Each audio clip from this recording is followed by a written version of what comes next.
Hello student, welcome back. उम्मीद करता हूँ यहाँ पे सब लोग ठीक हो गए। यहाँ पे अपना एसपी का थर्ड चैप्टर चल रहा था, इश्यू ऑफ शेयर्स के बारे में। उसके अंदर ऑलरेडी अपन ने डिस्कस कर लिया सर्टेन चीज़ें, मतलब इश्यूज ऑफ शेयर्स के बारे में डिस्कस किया, किन किन को दे सकते हैं, मतलब मेथड्स क्या क्या थी। अपन ने आईपीओ पढ़ा, एफपीओ पढ़ा, एम्प्लॉयज़ को कैसे दे सकते हैं, राइट इशू क्या था, प्रेफरेंशियल अलॉटमेंट क्या था, एम्प्लॉयज़ को शेयर्स देना है तो क्या कर सकते हैं। ये सब वे आउट अपन ने क्या कर लिया था, पढ़ लिया था। उसके बाद लास्ट सेशंस के अंदर अपन ने पढ़ा था कि अलॉटमेंट ऑफ शेयर्स क्या होता है। उसके बाद एक इंपॉर्टेंट क्वेश्चन पढ़ा था कि अलॉटमेंट की प्रोसीजर क्या होती है। यहाँ तक अब तक क्या हुआ अपन ने डिस्कस किया। लास्ट 5-6 सेशंस की बात करो तो ऑलरेडी 8-10 सेशंस बन गए हैं ये वाले चैप्टर्स के अंदर। एक एक क्वेश्चन को मैं एक एक वीडियोस के अंदर डिटेल में 20-20, 25-25 मिनट ले रहा हूँ, क्योंकि यहाँ पे आपको डिटेल में समझना है। क्योंकि एसपी हमेशा बोलते आ रहा हूँ कि एसपी एक ऐसा सब्जेक्ट है कि आपको आपके राइटिंग से, ओन वर्ड से नहीं लिख पाओगे। मेरी गारंटी है, ओपन चैलेंज है आपको। अगर देखो ओसी का ऐसा सब्जेक्ट हो गया, इकोनॉमिक का ऐसा सब्जेक्ट हो जहाँ पे आप अपने ओन वर्ड से लिख पाओगे, माइंड में चले, माइंड दौड़ेगा भी उसके लिए, बट एसपी में नहीं दौड़ेगा। तो यहाँ पे आपको डे 1 से भी बोलते आ रहा हूँ, आप जैसे अकाउंट सॉल्व कर रहे हो ऐसे ही आपको क्या करना पड़ेगा, एसपी सॉल्व करना पड़ेगा। ठीक है, चलो let's start. First of all, जिन बच्चों लोग ने चैनल को सब्सक्राइब नहीं किया है तो प्लीज़ बच्चों लोग चैनल को सब्सक्राइब कर लीजिए, लाइक कर लीजिए और शेयर करना भूलना नहीं है। आपके जितने भी 12th स्टैंडर्ड के फ्रेंड सर्कल है और 11th वाले के लिए भी मैंने अकाउंट शुरू कर दिया है, तो प्लीज़ उनको भी क्या कर देना, लिंक फॉरवर्ड कर देना मेरी। ठीक है, चलो आज इंपॉर्टेंट कंसेप्ट पढ़ेंगे, थोड़े इंपॉर्टेंट कंसेप्ट है, जैसे कि फॉर एग्जांपल शेयर सर्टिफिकेट क्या होते हैं, उसके अंदर कंटेंट क्या होता है, बाद में अपन डुप्लीकेट शेयर सर्टिफिकेट क्या होता है, कॉल ऑन शेयर्स क्या होता है। ये सब चीज़ें अगर टाइम मिला तो फोरफीचर ऑफ शेयर्स पे भी क्या करेंगे, थोड़ा डिस्कस करेंगे और चैप्टर को क्या करेंगे, ऑलमोस्ट कंक्लूजन तरफ लेके जा रहे हैं अपन। ऑलमोस्ट सरेंडर ऑफ शेयर्स और बाद में बचेगा transfer of shares and transfer of share. बहुत इंपॉर्टेंट एक इंपॉर्टेंट क्वेश्चन और रिपीटेड क्वेश्चन जो है ये वाले चैप्टर्स के अंदर जो होगा transfer of shares and transmission of shares पे, तो उस पर भी अपन क्या करेंगे, डिस्कस करेंगे और चैप्टर कंक्लूड करेंगे। ऑलमोस्ट अभी भी लग रहा है मुझे कि 2-3 सेशन तो मुझे ऐसे लग रहे हैं कि अभी भी 3 सेशन लगेगा मुझे ये चैप्टर खत्म करने में। कोई कहे थोड़ी अपने पास, अपने बहुत टाइम है बॉस, बहुत टाइम है। अभी अपने को दिसंबर तक जाना है। ऐसे तो जनवरी फरवरी तो आपका सेल्फ स्टडी आई नो, पर दिसंबर तक आराम से खींचना है। तो मैं आराम से, उससे पहले ही मेरे को तो दिवाली पे तक आपको क्या कर देना है, फ्री कर देना है एसपी को। और बाद में अपन ऐसा रिवीजन लेक्चर ऐसे शुरू करेंगे कि भाई सर क्या बात है, मतलब इतना कम पढ़ के अपन इतना मार्क्स स्कोर कर सकते हैं, अनबिलीवेबल। वो सब रिवीजन सेशन में करा होगा, बट अभी अपने को क्या करना है, डिटेल में पोर्शन पढ़ना पड़ेगा। ठीक है, चलो let's start. Share certificate, last session में थोड़ा इसका जिक्र भी हुआ था शेयर सर्टिफिकेट के बारे में कि शेयर सर्टिफिकेट होता क्या है। शेयर सर्टिफिकेट नथिंग बट आपका क्या है, होल एंड सोल प्रूफ है, मतलब एक अल्टीमेट प्रूफ है कि भाई you are the owner of the company. मतलब एक प्राइमा फेसिया एविडेंस है। प्राइमा फेसिया मतलब फर्स्ट एविडेंस है कि अगर आपको शेयर होल्डर डिक्लेयर करना है मुझे कि आप ये कंपनी के शेयर होल्डर हो, आप ये कंपनी के ओनर हो, तो आपके पास शेयर सर्टिफिकेट होना बहुत जरूरी है। कल उठ के डिस्प्यूट होता है कोर्ट के अंदर, तो शेयर सर्टिफिकेट ही आप क्या कर सकते हो, शेयर सर्टिफिकेट ही आपको क्या कर सकता है, बचा सकता है। Let's C share certificate, it is a registered document. पहले तो ये क्या है, एक रजिस्टर्ड डॉक्यूमेंट है, इश्यू बाय द कंपनी। कौन इश्यू करता है, कंपनी इश्यू करता है। कितने दिन में इश्यू करता है, 2 महीने में इश्यू करता है, जो यहाँ पे लास्ट सेशन में अपन ने पढ़ा था। विच इज अ एविडेंस, एक प्रूफ है। एविडेंस का मतलब क्या होता है, एक प्रूफ है of ownership of the specified number of share of the company, कि भाई ये कंपनी का ओनर कितना कौन है, वो एक क्या देता है, एक प्रूफ देता है। Share certificate is a prima fascia. कल उठ के सपोज कि कोई डिस्प्यूट होता है तो सबसे पहले जो कोर्ट के अंदर जो कंसीडर करेगा एज अ डॉक्यूमेंट के फॉर्म में, वो कौन सा कंसीडर करेगा, ये डॉक्यूमेंट कंसीडर करेगा, नथिंग बट आपका share certificate. Share certificate is a prima facie evidence of the title to the share. अगर सपोज कि फॉर एग्जांपल कोई भी कंक्लूजन पहुंचने के तक, अगर कंक्लूजन पहुंचने के बाद कुछ कंक्लूजन तक नहीं पहुंच रहे अपन कोर्ट, तो एक share certificate is a ultimate conclusion कि भाई you are the owner of the company. इसलिए समझ सकते हो कि कितना इंपॉर्टेंट डॉक्यूमेंट है। If any dispute about the membership arise, the share certificate will be held as a evidence and not the entries in register of members. अगर आपके register of members में मिस्टर एक्स का नाम लिखा है आपके बदले में, मतलब मेरा नाम आना चाहिए था मिस्टर हिरेन और उसके जगह पे मिस्टर एक्स का नाम लिखा है, but share certificate mister Hiren के नाम का ही है, तो कौन सा कंसीडर करेंगे? शेयर सर्टिफिकेट करेंगे। रजिस्टर के मेंबर में मिस्टर एक्स का नाम भले लिखा हो, उसको कंसीडर करेंगे नहीं। Share certificate has to be issue under the common seal of the company, थप्पा लगेगा, कॉमन सील लगेगा if any, and at least 2 director क्या करेंगे? साइन करेंगे, duly authorize by the board of director. इसको भी ऑथोरिटी कौन देगा? जनरली बोर्ड ऑफ डायरेक्टर ही क्या करते हैं? शेयर सर्टिफिकेट पे साइन करते हैं। बट अगर शेयर सर्टिफिकेट पे बोर्ड ऑफ डायरेक्टर साइन नहीं करते तो कोई भी 2 बंदा जो डायरेक्टर ने ऑथराइज किया रहेगा स्पेशल फॉर दिस पर्पज, वो क्या करेगा? शेयर सर्टिफिकेट पे साइन करेगा। द कंपनी सेक्रेटरी और any other authorise person. Company has to issue share certificate to all the allottees as well as transfer it on a transfer of share. It is a issue on a partly or fully paid up. यहाँ पे ये भी ध्यान में रखना है, अगर आपका शेयर पार्टली पेड अप है तो भी शेयर सर्टिफिकेट मिलेगा, अगर आपका शेयर फुल्ली पेड अप है तो भी आपको क्या मिलेगा? शेयर सर्टिफिकेट मिलेगा। Content of the share certificate. अभी शेयर सर्टिफिकेट एक डॉक्यूमेंट होता है, उसके अंदर से लिखा क्या होगा, कैसा फॉर्मेट होगा, आपको खुद को मालूम है। 11th स्टैंडर्ड की बुक में आप देखोगे तो आपको दिखेगा कि शेयर सर्टिफिकेट कैसा फॉर्म में होता है। यस, आपने ऑलरेडी 11th के एसपी में देखा रहेगा, एक शेयर सर्टिफिकेट का फॉर्मेट है। अगर आपके पास अभी भी 11th की बुक पड़ी रहेगी तो देख लेना, उधर भी ये वाला शेयर सर्टिफिकेट का पूरा ड्रॉ किया, पूरा एक पेज शेयर सर्टिफिकेट ड्रॉ किया है। उसके अंदर क्या क्या लिखा रहता है? नेम ऑफ द कंपनी लिखा रहेगा, name of the share holder लिखा रहेगा, कितने शेयर्स है, कितने अमाउंट का है, पेड अप वैल्यू क्या होता है, फेस वैल्यू क्या है, ये सब चीजें ऑलरेडी शेयर सर्टिफिकेट पे लिखी रहेगी, उसको बोलते हैं कंटेंट। देखो क्या लिखा है? Content of the share certificate. Share certificate should be in the form SH1 objective. इसमें ध्यान रखना, पहले तो जो फॉर्मेट होता है वो कौन से फॉर्मेट में होगा? SH1 के फॉर्मेट में होगा, ठीक है। As prescribed under the companies act, share capital and debenture rule 2014। Following are the content of the share certificate. कौन से कंटेंट होंगे इसके अंदर? पहले तो कंपनी का नाम लिखा रहेगा, कंपनी का आइडेंटिफिकेशन नंबर लिखा रहेगा, रजिस्टर ऑफिस किधर लिखा, मतलब इनडायरेक्टली बोलने जाओ तो it's nothing but later head. Folio number क्या होगा? शेयर सर्टिफिकेट नंबर लिखा रहेगा, नेम ऑफ द मेंबर कौन है, इसका कर्ता हर्ता कौन है, name number of nature of shares लिखा रहेगा कि भाई इक्विटी शेयर्स है कि प्रेफरेंस शेयर्स है, नंबर ऑफ शेयर्स है कि 5 दिया है 10 शेयर है, डिस्टिंक्शन नंबर लिखा रहेगा, amount of paid up shares लिखा रहेगा और कंपनी का कॉमन सील होगा उसके अंदर। तो these are the nothing but content of the share certificate. अभी ये वाला जो टेबल दिख रहा है ना आपको बॉस, बहुत इंपॉर्टेंट है, बहुत, मतलब सर कितना, आप इसको ना स्टार मार्क कर दो, मेरे हिसाब से 5 स्टार कर दो ये टेबल को, इतने टेबल को ही स्टार मार्क कर दो 5 स्टार, क्योंकि मेरे हिसाब से इसके अंदर से 1, 2 या 3 ऑब्जेक्टिव्स बन सकते हैं। कितने बन सकते हैं? 1, 2 या 3। अगर 3 ऑब्जेक्टिव्स मिले तो 3 मार्क का ये छोटा सा टेबल है। 2 ऑब्जेक्टिव्स बने तो 2 मार्क का। तो मतलब ऑब्जेक्टिव्स कहाँ ना कहाँ आपको दिखेगा, या तो in the form of fill in the blanks, in the form of one word, in the form of distinguish between, in form of true false, कहाँ ना कहाँ आपको 2 या 3 मेरे हिसाब से इसमें से क्या बनेगा? ऑब्जेक्टिव्स बनेगा। इसलिए मैंने 5 स्टार किया है। तो आप भी बुक लेके बैठे हो तो प्लीज बच्चे लोग 5 स्टार कर देना, ठीक है। चलो, टाइम और क्या लिखा है यहाँ पे? टू वूम, किसको शेयर्स देंगे और कितने दिन में देंगे, it's nothing but time.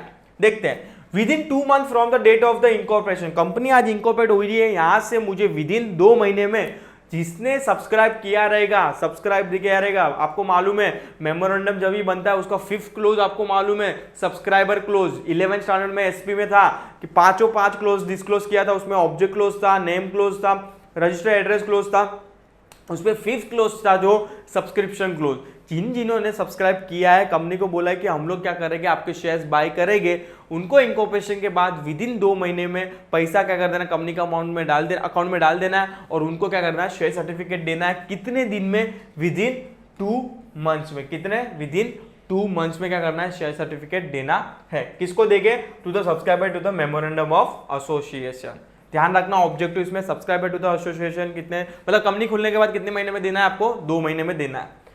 Next क्या लिखा है? वापस से लिखा है within 2 months from the date of allotment. जो लास्ट सेशन में अपन ने जनरल कंडीशन में पढ़ा था कि शेयर होल्डर को, एप्लीकेंट को विद इन कितने महीने में आपको देना है शेयर सर्टिफिकेट? विद इन 2 मंथ में। किसको देंगे? To the allottees in case of the allotment of share. Company खुलने के बाद कंपनी को पैसे की requirement day to day base पे होती है, तो उनको पैसा चाहिए कंपनी को बिजनेस रन करने के लिए, तो ऑफकोर्स शेयर अलॉट करेंगे। शेयर अलॉट करने के लिए पैसा जो कंपनी एप्लीकेंट ने दिया है उनको प्रूफ देना पड़ेगा कि भाई आप क्या हो, कंपनी के मालिक हो, इतने इतने शेयर्स के, तो उनको भी कितने दिन में देना है, 2 महीने में देना है। आगे क्या लिखा है, within 1 month from the date of the receipt of the instrument of transfer और ट्रांसमिशन ऑफ शेयर। अगर सपोज कि शेयर ट्रांसफर हो रहा है या तो ट्रांसमिशन हो रहा है, सर ये डिफरेंस क्या है, हल्का सा डिफरेंस दे रहा हूं तुम लोग को, बिटवीन समझा रहा हूं, डिटेल में नहीं समझा रहा। ट्रांसफर मतलब दो पार्टी अपनी मर्जी से शेयर ट्रांसफर कर रहे हैं, मतलब दोनों पार्टी क्या है, जिंदा है। पहली बात तो ट्रांसफर ऑफ शेयर में दोनों पार्टी क्या है, जिंदा है। अगर मैं मेरे शेयर मिस्टर एक्स को दे रहा हूं तो मिस्टर एक्स भी जिंदा है, मैं भी जिंदा हूं।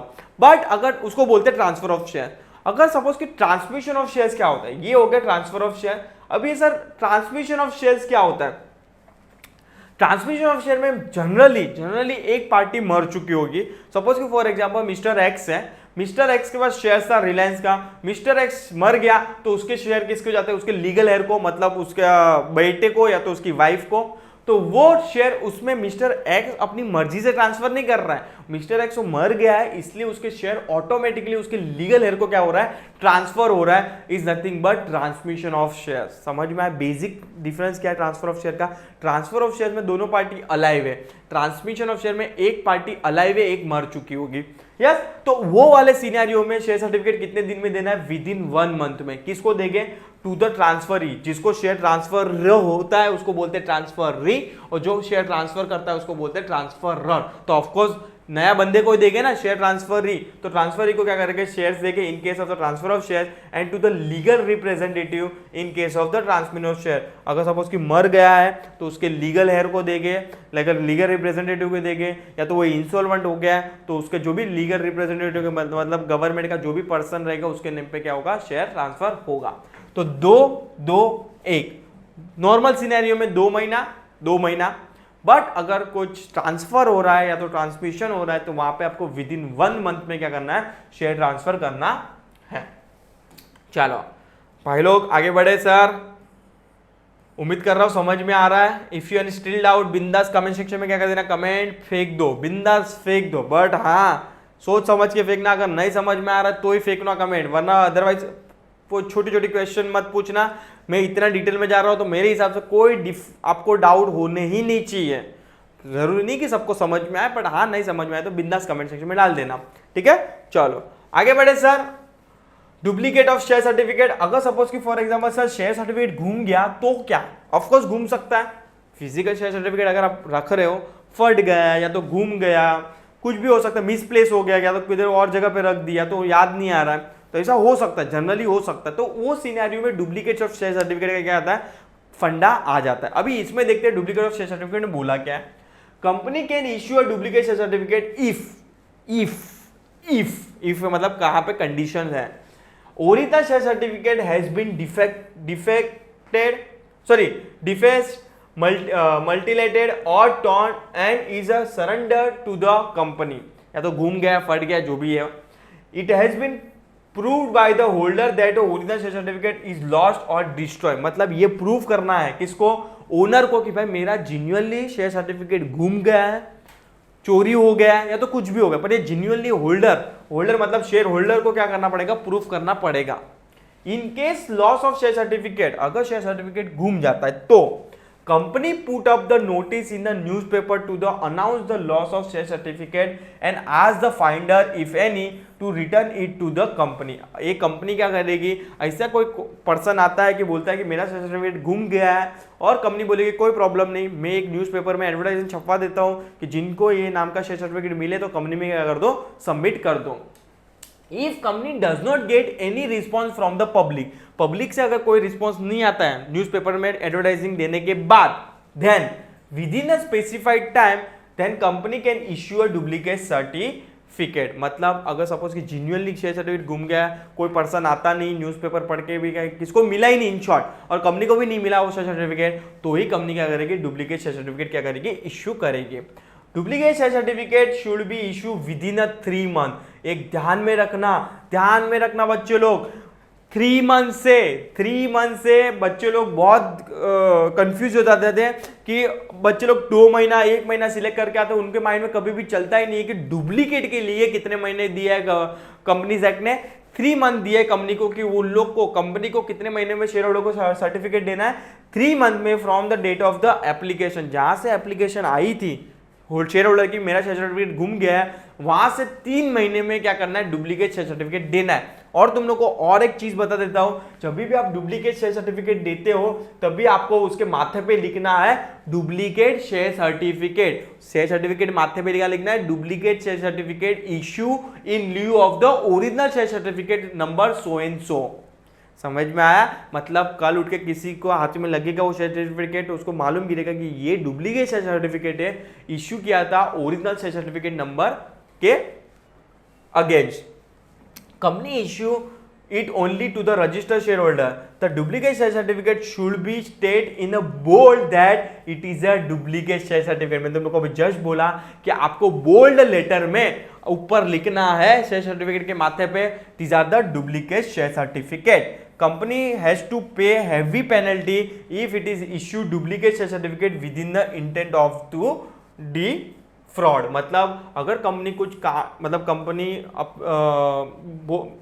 कंपनी अपनी मालूम है मतलब विलिंगनेस से अपनी मर्जी से डुप्लीकेट शेयर सर्टिफिकेट दे रही है या तो कोई फ्रॉड करके कुछ डुप्लीकेट शेयर सर्टिफिकेट इशू कर रही है तो कंपनी पे हैवी पेनल्टी है।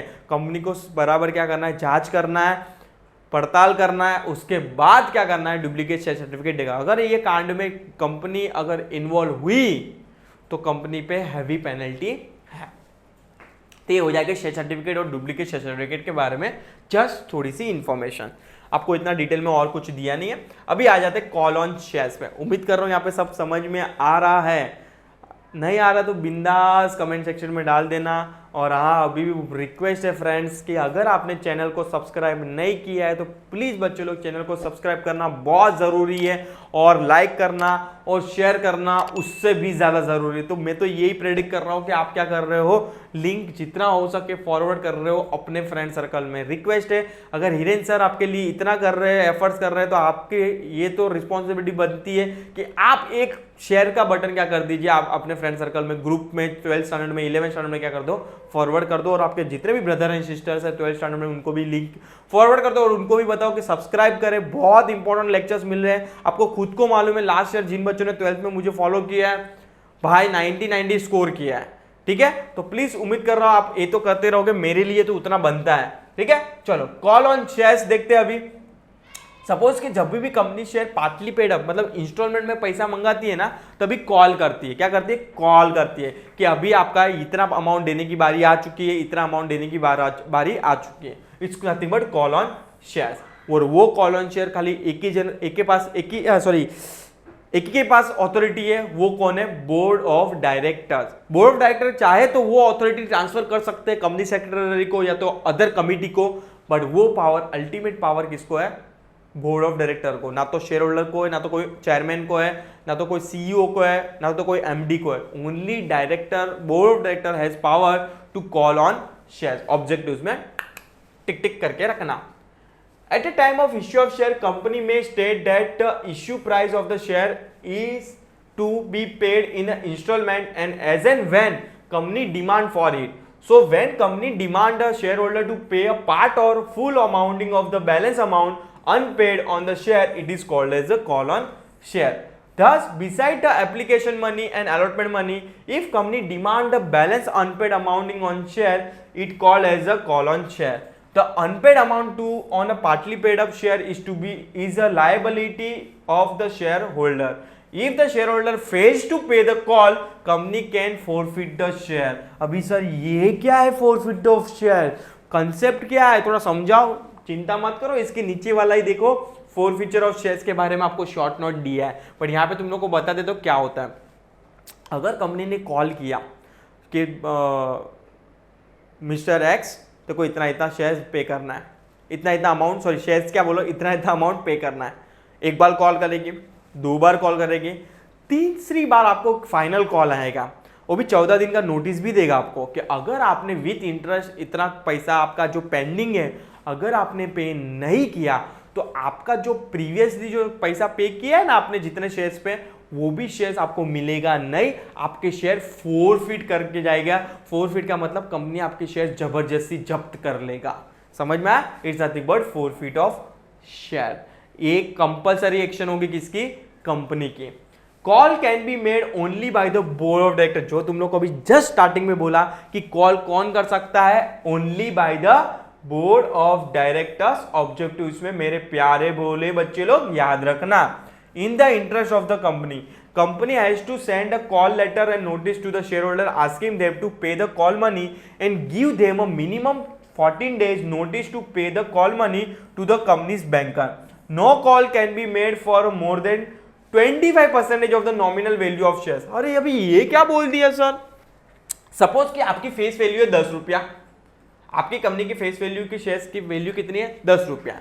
आपने सपोज कि फॉर एग्जांपल आप मैक्सिमम एक टाइम पे एक कॉल पे कितना पैसा मंगा सकते हो, इसका 25% ही मंगा सकते हो, मैक्सिमम 25%। 10 रुपए का 25% कितना रुपया होता है, 2.5 रुपया। कितना रुपया होता है, एक टाइम पे कॉल पे आपको 2.5 रुपया ही मंगा सकते हो, उससे ज्यादा नहीं मंगा सकते। और सेकेंड इंपॉर्टेंट चीज क्या है, एक कॉल ये महीने में करने के बाद दूसरा कॉल आप नेक्स्ट महीने में ही कर सकते हो। मतलब एक कॉल और दूसरे कॉल के बीच में उन लोग को एटलीस्ट 30 डेज का टाइम देना है। सर ये नहीं समझ में, वापस से बोलो तो, अगर सपोज कि ये महीने में कंपनी ने पैसा मंगाया, तो कंपनी अगर वापस से पैसे की रिक्वायरमेंट है तो वो एक महीने बाद ही मंगा सकती है, उससे पहले नहीं मंगा सकती। मतलब टाइमलाइन देना है मिनिमम एक महीना, वरना आप पैसे ही मांगते जाओगे, उन लोग का बैंक थोड़ी है कि पैसा देते जाएगी आपको। समझ में आ रहा है कि तो वन कॉल और दूसरे कॉल के बीच में मिनिमम एक महीने का क्या देना है आपको, टाइम देना है उसको।